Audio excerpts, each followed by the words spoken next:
ఎప్పటి నుంచో చిన్న ఆశ జీవితంలో ఎప్పుడైనా పోలీసు ఉద్యోగం సాధించాలని పట్టుదల.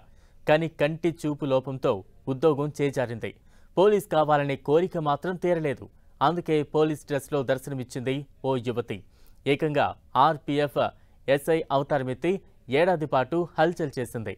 నల్గొండ జిల్లా నార్కెట్పల్లికి చెందిన మాళవిక 2018లో ఆర్పీఎఫ్లో ఎస్ఐ పోస్టుకు పరీక్ష రాసింది. ఆమెకు మెల్లకన్ను ఉండటంతో మెడికల్ టెస్టుల్లో ఫైల్ అయింది.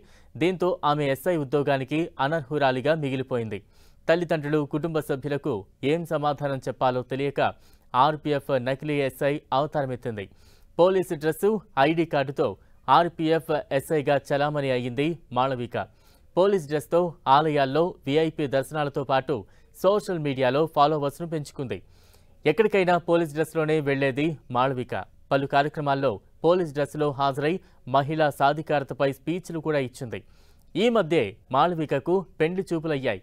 అయితే పెండ్లి చూపులకు కూడా పోలీసు యూనిఫామ్లోనే వెళ్ళింది. అబ్బాయి తరపు వారికి అనుమానం వచ్చి ఆరా తీయగా మాళవిక నకిలీ ఎస్ఐ అని తేలింది. ఎన్నో కష్టాలను ఎదుర్కొంటూ ఎంఎస్సీ వరకు చదివింది మాళవిక. రైల్వే ఎస్ఐ కావాలన్న తన డ్రీమ్ను నిజం చేసుకునేందుకు శ్రమించింది.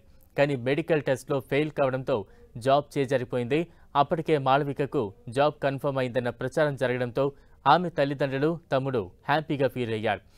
ఊరోళ్లంతా ఆమె ఎస్ఐ అయిపోయిందని అనుకున్నారు. దీంతో జాబ్ రాలేదని తెలిస్తే ఇంట్లో వాళ్ళు బాధపడతారని, ఊరోళ్లు వెక్కిరిస్తారని నకిలీ ఎస్ఐగా అవతారమెత్తింది. ఏడాది తర్వాత ఇప్పుడు నిజం బయటపడింది.